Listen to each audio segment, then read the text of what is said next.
মদিনার সমাজে মদিনার সাহাবীদের মধ্যে সবচেয়ে গরীব সাহাবী ছিলেন সাইয়েদনা বেলাল রাদিয়াল্লাহু তাআলা আনহু। নিজের লজ্জাস্থান ঢাকার কাপড়টা ছাড়া তার কাছে দ্বিতীয় কোনো কাপড় ছিল না।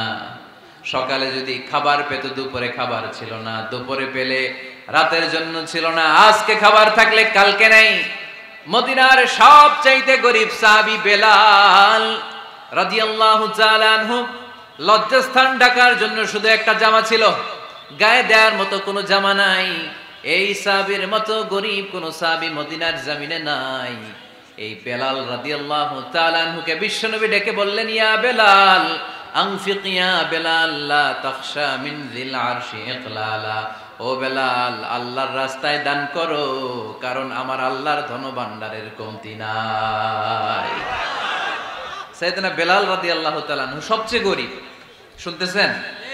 বুঝতেছেন? সবচেয়ে গরীব। ডাউন পার্টটা ঢাকার মতো একটা গার্মেন্ট ছিল, একটা কাপড়, এটা পেঁচায় আসতো, নামাজ পড়তো। গায়ে রাখার মতো কোনো জামা নাই, আর খাবার দাবার টাকা পয়সা বলতে নাই। ওই সাহাবী নবী সাল্লাল্লাহু আলাইহি ওয়াসাল্লাম বললেন, আনফিক বেলাল, বেলাল তুমিও দান করো, তুমিও দাও, দানের হাতকে প্রশস্ত করে দাও। আনফিক ইয়া ইবনা আদম উনফিক আলাইক, হে বনি আদম দাও, দিলে আমি তোমারে দেব। যারা দান করে বেশি তাদেরকে দেয় কে? দিলেই আসবে, না দিলে আসে না। আপনি দেন, দেখবেন আসতে শুরু করছে। এটাই সিস্টেম। দিলে কমে না, না দিলে কমে। সুবহানাল্লাহ পড়েন।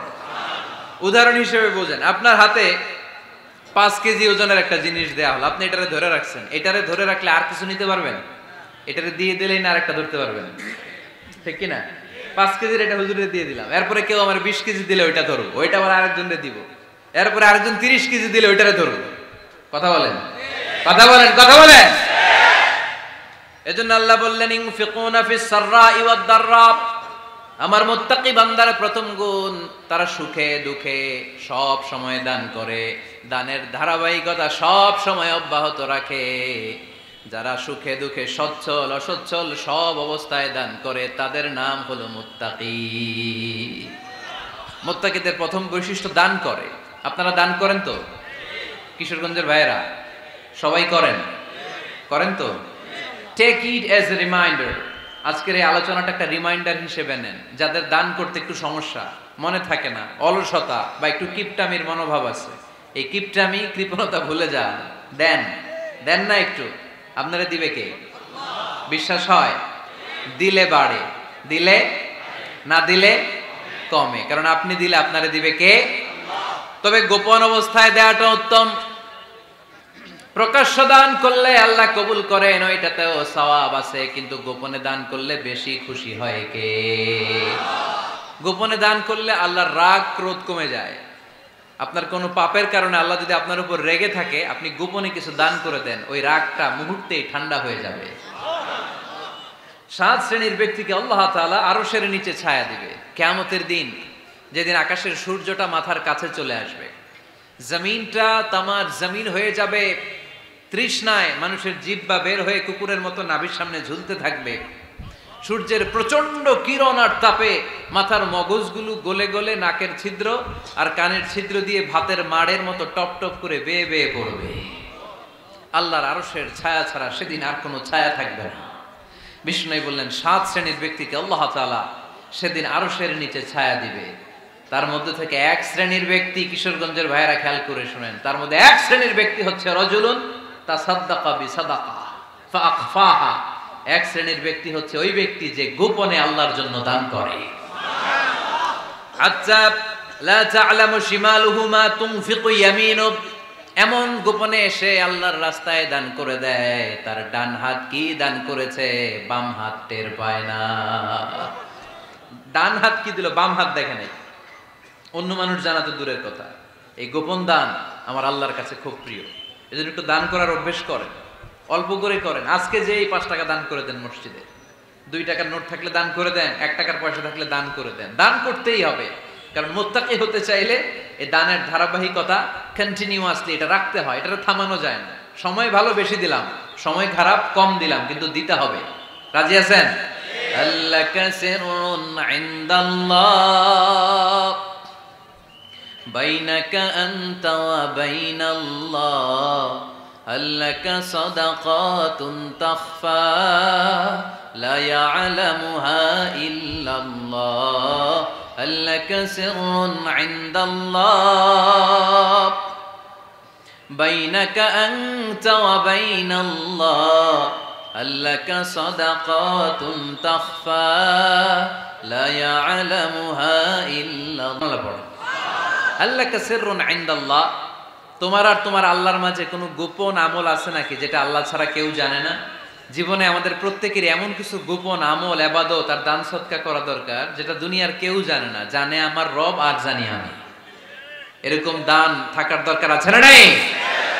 তোমার জীবনে এমন কোন গোপন সাদাকা আছে নাকি যেটা আল্লাহ ছাড়া কেউ দেখেনি? এই গোপন সাদাকাটা আল্লাহ খুব পছন্দ করে। এখানে মাদ্রাসা, আজকে আমার ভাই অমুক ভাই দিবেন 2 লক্ষ টাকা, বলেন মারহাবা।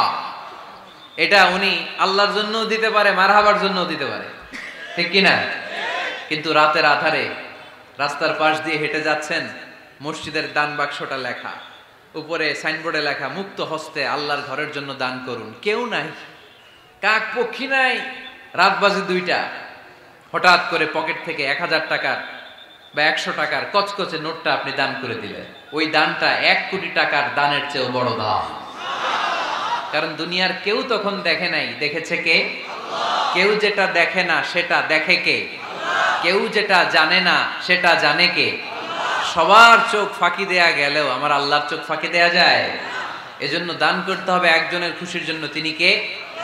এজন্য রাব্বুল আলামিন বলেন, মাসালুল্লাযীনা ইউনফিকুনা আমওয়ালাহুম ফি সাবিলিল্লাহি কামাসালি হাব্বা أنبتت 7 سنابل في كل سنبلة 100 حبة والله يضاعف لمن يشاء والله واسع عليم। সুবহানাল্লাহ পড়েন। আল্লাহ বললেন, এই যে তোমরা আমার রাস্তায় দান করো, এটার উপমা একটা চারা বীজের মতো। এই চারা বীজ জমিনে গেড়ে দিলে সেখান থেকে 60টা শীষ গজায়, প্রতিটা শীষ থেকে 100টা করে দানা হয়, প্রতিটা শীষে জন্ম নেয় শত শস্য দানা। সুবহানাল্লাহ। চারা বীজ চিনেন না? মাটিতে ঢুকাই দিলেন, 60টা শীষ গজালো, প্রতিটা শীষে আবার 100টা করে দানা, মোট কটা হইলো? 700টা। এক চারা বীজ থেকে যেমনি 700 দানা গজায়, তেমনি 1 টাকা দান করলে এরকম 700 গুণ সওয়াব আপনার আমলনামায় ঢুকাই দিবে কে? যারা দুনিয়ার বুকে প্রকাশ্যে গোপনে দান করত, সচ্ছল আর অসচ্ছল অবস্থায় দান করত, কিয়ামতের দিন যখন তাদেরকে তাদের আমলনামা দেয়া হবে, আমলনামা দেখে বলবে, আল্লাহ এত সওয়াব দুনিয়ার বুকে আমি করি নাই, অন্য কারো আমলনামা তোমার ফেরেশতারা ভুল করে আমারে দিয়েছে। আল্লাহ এত আমলনামা তো আমি করি নাই, এত নেক কাজ কোত্থেকে আসলো? এটা আমার না, তোমার ফেরেশতারা ভুল করে আরেকজনেরটা গছাই দিছে আমার। আল্লাহ বলবে, না, আমার ফেরেশতারা ভুল করে না। সুবহানাল্লাহ পড়েন। ফেরেশতারা কখনো ভুল করতে পারে না, এটা তোমারই আমলনামা, আমার আমলনামা, আমি তো এত সওয়াব করি নাই। আল্লাহ বললেন, তুমি যে ওই আমার খুশির জন্য দান করেছো, ওই ছোট্ট দানটাকে আমি বড় করে তোমার আমলনামায় ঢুকাই দিছি। আরো আস্তে কোন সুবহানাল্লাহ। হাদিসে এসেছে, কামা ইউরাব্বি আহাদুকুম ফুলুয়া, তোমরা যেমনি ছাগল পালো, বাছুর পালো, আল্লাহ তাআলা তোমাদের দানটাকে এরকম পেলে পুষে বড় করে। আপনারা কিশোরগঞ্জে গরু পালন কারা দেখি? মাশাআল্লাহ, সবার বাড়িতে গরু। হ্যাঁ, বাড়ি বাড়ি আপনার বাড়িতেও আছে। তো এই যে গাভী যখন বাচ্চা দেয়, বাছুর হয়, খুশি লাগে না আপনাদের? মালিক কি করে? এটারে খাওয়ায়, খাইয়ে দাইয়ে পেলে পুষে বড় করে না? কুরবানির হাটে বিক্রির জন্য। আল্লাহ বললে, তুমি যে ওই ছোট্ট দান করেছো, তোমার এই ছোট্ট দানটা আমিও এটারে খাইয়ে দাইয়ে পেলে পুষে বড় করে উহুদ পাহাড়ের সমান করে তোমার আমলনামায় ঢুকিয়ে দিয়েছি। এজন্য আল্লাহ বললেন, আল্লাযীনা ইউনফিকুনা ফিস সাররাই ওয়াদ দাররা, মুত্তাকিদের প্রথম গুণ সচ্ছল আর অসচ্ছল উভয় অবস্থায় আল্লাহর জন্য তারা দান করে। সুবহানাল্লাহ পড়েন। তাহলে মুত্তাকিদের প্রথম গুণ, তারা কি করে? জোরে বলেন, সবাই বলেন, আবার বলেন। আপনাদের কষ্ট হচ্ছে? দোয়া করে ফেলি আমরা তো। গলার আওয়াজ এত অল্প কেন? আওয়াজ করে উত্তর দেয়া যাবে? চিল্লায় পড়েন আল্লাহু আকবার। এভাবে উত্তর দিবেন। এভাবে আওয়াজ করে উত্তর দিলে আমি বুঝবো আমার কথা শুনতেছেন, বুঝতেছেন। তা না হলে আমি বুঝবো বুঝতেছেন না, আমি এত কষ্ট করে বলি এরা বুঝে না। তো মুত্তাকিদের প্রথম গুণ তারা কি করে? আরো জোরে বলেন, কি করে? মুত্তাকিদের 2 নাম্বার গুণ আল্লাহ বললেন ওয়াল কাযিমিনাল গায়জ। মুত্তাকিরা শুধু সুখে দুঃখে সচ্ছল অসচ্ছল অবস্থায় তারা দান করে না। মুত্তাকি বান্দার 2 নাম্বার বৈশিষ্ট্য, তারা রাগকে হজম করে, ক্রোধকে নিয়ন্ত্রণ করে। সুবহানাল্লাহ। মুত্তাকিনরা অল্পতে চটে যায় না, হট টেম্পার্ড না। আমাদের অনেকে আছে হট টেম্পার্ড, কিছু বুঝলেও চেতে, না বুঝলেও চেতে। এরকম চেত আছে নাকি আপনাদের? রাগ রে আপনারা কি বলেন আঞ্চলিক ভাষায়? রাগী বলেন। তো এই যে রাগী মানুষ আছে না, গুসা উঠছে, এই যে গুসা যে উঠে, এটা খুবই স্বাভাবিক। গুসাটা ওঠা সবার ওঠে, এটা কি বলেন? ওঠে না? ওঠে না? আপনাদের মধ্যে থেকে গুসা বেশি ওঠে কার দেখি? আছে তো, রোগী আছে তো অনেক। আল্লাহ আপনাদের গুসাগুলোরে ঠান্ডা করে দেয়, আর ভালো গুসাগুলো যেন আপনারা ইসলামের পক্ষে করতে পারেন। আল্লাহ তৌফিক দান করো। রাগ হবে ইসলামের জন্য।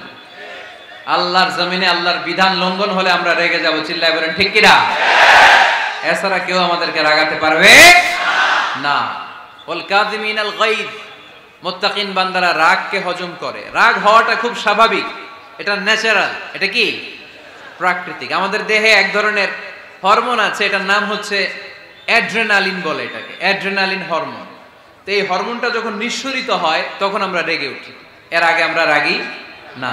This adrenaline hormone triggers up your bodies fight response. এটা নিঃসরিত হলেই বডি তখন ফাইট করতে মন চায়, মনে চায় খায়া ফেলাই, মাইরা ফেলাই, দইরা ফেলাই, অক করে হোতা এলাই। আপনারা বলেন না এগুলো? মাইরা অ্যালবাম, কাইটটা অ্যালবাম, অক করে হোতা অ্যালবাম বলেন আপনারা? এগুলো কখন বলেন? যখন রেগে যান, যখন রেগে যান। কিন্তু মুত্তাকি হতে চাইলে যখন তখন রেগে যাওয়া যাবে। ওয়াল কাযিমিনাল গায়জ। যুবক ভাইয়েরা খেয়াল করে শোনো, মুত্তাকি হতে চাইলে 2 নাম্বার যে বৈশিষ্ট্যটা আমাদেরকে ধারণ করতে হবে সেটা হচ্ছে ওয়াল কাযিমিনাল গায়জ। রাগকে নিয়ন্ত্রণ করতে জানতে হবে। রাগ এটা ভয়ঙ্কর। অনেকে রাগ করতে করতে যে স্ট্রোক করে ফেলে, আছে না? হার্ট অ্যাটাক করে ফেলে। অনেকে রাগের মাথায় মারাও যায়, আছে না নাই? এটা ভয়ঙ্কর। এর আছে অনেক শারীরিক মানসিক অনেক প্রভাব, অনেক ক্ষতিকর প্রভাব আছে এই রাগের।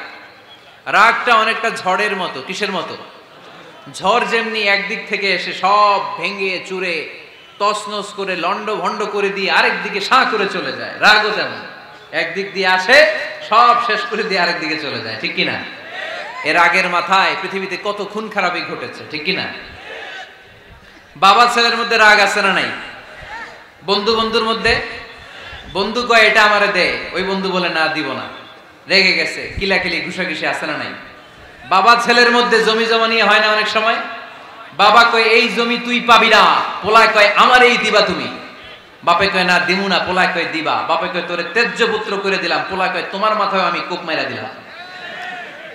আছে না? লেগে গেল, মারাত্মক ঝগড়া। হাজবেন্ড ওয়াইফের মধ্যে এগুলো আর হয় না, তাই না?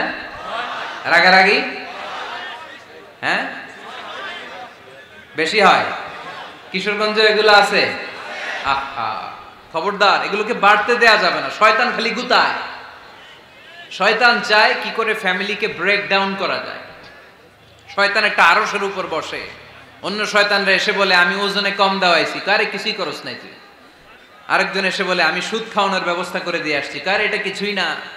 আরেকজন এসে বলে মাদ্রাসায় যাচ্ছিল আমি সরাই দিছি, কারে এটা কিছুই না।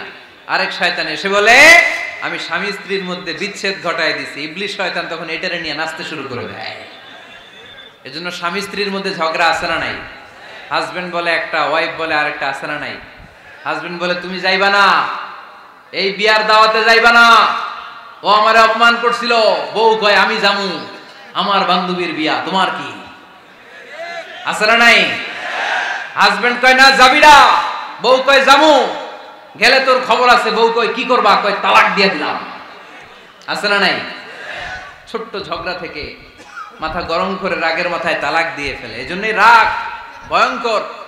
এর রাগের কারণে বন্ধু বন্ধুর সম্পর্ক নষ্ট হয়, হাজব্যান্ড ওয়াইফের মধ্যে ডিভোর্স হয়ে যায়, বাবা ছেলের মধ্যে সম্পর্ক ছিন্ন হয়ে যায়, এটা ঝড়ের মতো। এজন্য মুমিনরা চাইলেই চট করে রেগে যেতে পারে।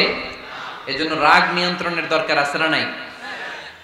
এজন্য আল্লাহ বললেন, والذين ينفقون أموالهم في سبيل الذين ينفقون في السراء والضراء والكاظمين الغيظ والعافين عن الناس। মুমিন বান্দার মুত্তাকিদের প্রথম গুণ দান করে, মুত্তাকিদের দ্বিতীয় গুণ তারা রাগকে হজম করে। সুবহানাল্লাহ পড়েন।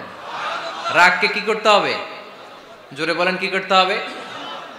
আল্লাহ রাসূল বললেন, লাইসা শাদীদু বিসসুরআ, কুস্তি খেলে যে অন্যকে মাটিতে শুইয়ে দিতে পারে সে আসল শক্তিশালী না। ইন্নামাশ শাদীদুল্লাযী ইয়ামলিকু নাফসাহু ইনদাল গাদাব, রাগের মাথায় যখন নিজেকে যে নিয়ন্ত্রণ করতে পারে আল্লাহর কাছে ওই ব্যক্তিটাই শক্তিশালী। কুস্তি খেলে আরেকজনকে শোয়াই দিলেন, এ শক্তিশালী না, বরং শক্তিশালী তো সে যে রাগের সময় নিজের উপর নিয়ন্ত্রণ রাখে। He can control himself in the time of anger. যখন সে রেগে যায় তখন সে নিজেকে নিয়ন্ত্রণ করতে পারে, সেই শক্তিশালী। কুস্তি খেলে আপনি হোতায় দিলেন আরেকজনকে, আপনি শক্তিশালী না। এজন্য রাগকে নিয়ন্ত্রণ করতে রাজি আছেন তো? এক সাহাবী এসে বললেন, ইয়া রাসূলুল্লাহ আউসিনি, ইয়া রাসূলুল্লাহ, ও নবী আমারে নসিহত করেন, আমারে কিছু উপদেশ দেন। বিশ্বনবী বললেন, লা তাগদাব, তুমি রেগে যেও না। সাহাবী বললেন, আরেকটা উপদেশ দেন। বিশ্বনবী বললেন, লা তাগদাব, রেগে যেও না। সাহাবী বললেন, ও নবী আরেকটা উপদেশ দেন। বিশ্বনবী তৃতীয়বারের জন্য বললেন, ও সাহাবী তুমি রেগে যেও না, লা তাগদাব, রেগে যেও না। কারণ রেগে গেলেন তো হেরে গেলেন, রেগে গেলেন হেরে গেলেন। অনেকে আপনারা রাগাতে চাইবে নানাভাবে, কিন্তু আপনি রাখবেন না। আপনার সাথে ঝগড়া করতে চাইবে, পায়ে পাড়া দিয়ে ঝগড়া করতে চায়, এরকম আছে না নাই? আপনারা রাগাতে চায়, ফুসলাতে চায়, কিন্তু মুমিনরা মুত্তাকিনরা তারা যেন তেন কোনো কারণে রেগে যায় না, তারা তাদের রাগকে হজম করে। আলহামদুলিল্লাহ পড়ে। আল্লাহ রাসূল সাল্লাল্লাহু আলাইহি ওয়াসাল্লাম কখনো রাখতেন না, কখনো না। ওনার উপর অনেক অত্যাচার হয়েছে, উনি রাগেন নাই, উনি ক্ষমা করে দিয়েছেন। কি করেছেন? আল্লাহ রাসূল সাল্লাল্লাহু আলাইহি ওয়াসাল্লাম যখন মক্কায় নামাজ পড়তেন, আল্লাহ রাসূল সাল্লাল্লাহু আলাইহি ওয়াসাল্লাম যখন রুকুতে যেতেন, সিজদায় যেতেন, পিঠের উপরে পচা উটের নাড়ি ভুঁড়ি চাপিয়ে দেয়া হতো। আল্লাহ রাসূল কখনো রেগেছেন? কথা বলেন। তায়েফের ময়দানে দাওয়াত দিতে গেলেন, পাথর মারা হলো, তিনি রেগেছেন? বাড়ি থেকে বের করে দেয়া হলো, বাধ্য হয়ে মক্কা থেকে মদিনায় হিজরতে গেলেন, মক্কার দিকে তাকিয়ে তাকিয়ে চোখের পানি ছাড়লেন আর বললেন, মক্কা তু আহাব্বুল বিলাদ ইলাইয়া, আমার কাছে সবচেয়ে প্রিয় শহর মক্কা শহর। লাউলা উখরিজতু লামা খারাজতু, আমার যদি বের করে দেয়া না হতো মক্কা থেকে জীবনে কোনোদিন আমি বের হতাম না। তারপরেও বিশ্বনবী রাগেন নাই। ব্ল্যাক ম্যাজিক করে 6 মাস বিশ্বনবীকে অসুস্থ করে রাখা হয়েছে, তিনি রাগেন নাই। আল্লাহ রাসূল সাল্লাল্লাহু আলাইহি ওয়াসাল্লাম একবার উটের উপর চড়ছিলেন। ইন দ্য মিন টাইম এক বেদুইন এসে বিশ্বনবীর গায়ের চাদর ধরে টান দিলেন।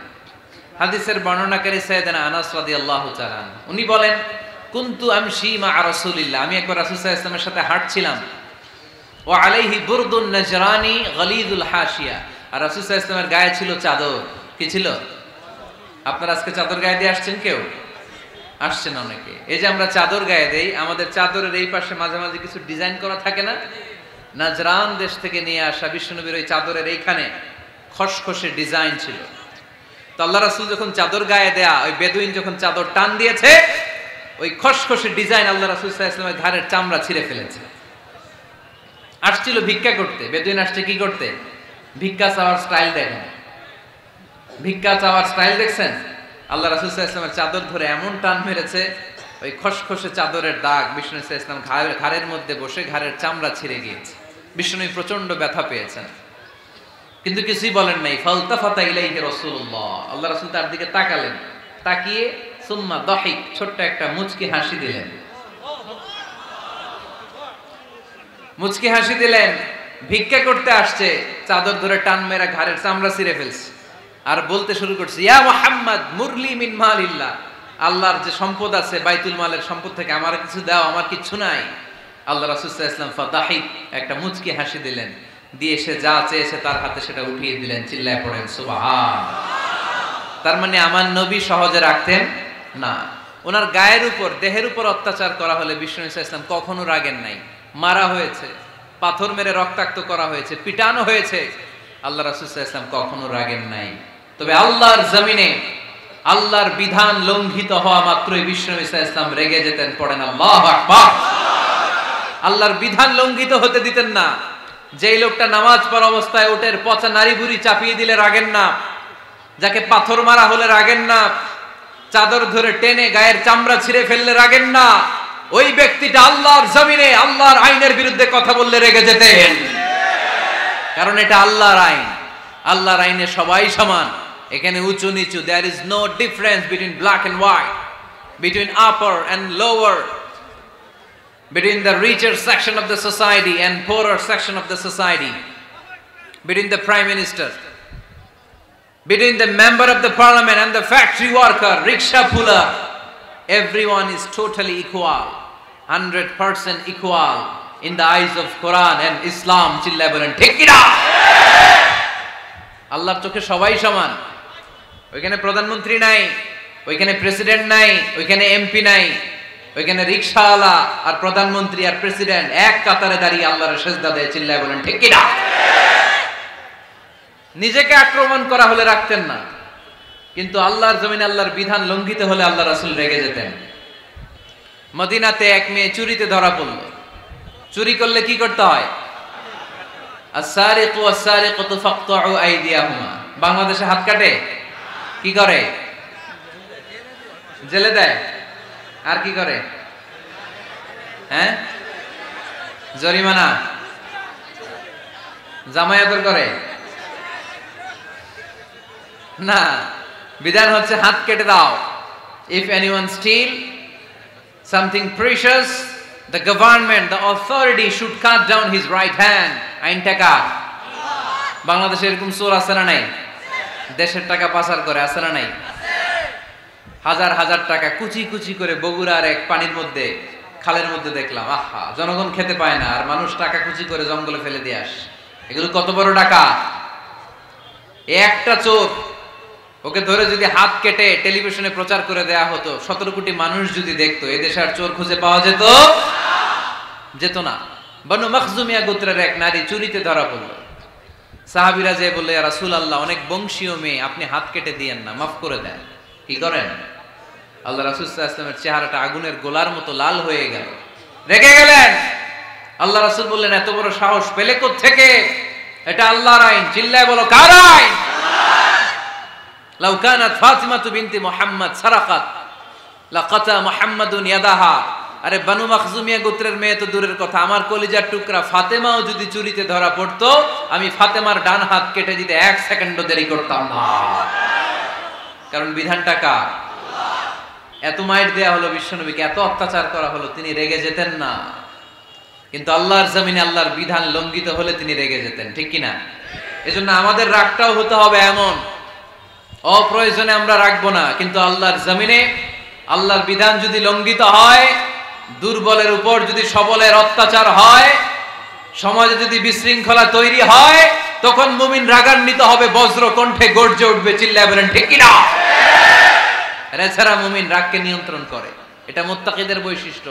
আল্লাযীনা ইউনফিকুনা ফিস সাররাই ওয়াদ দাররা।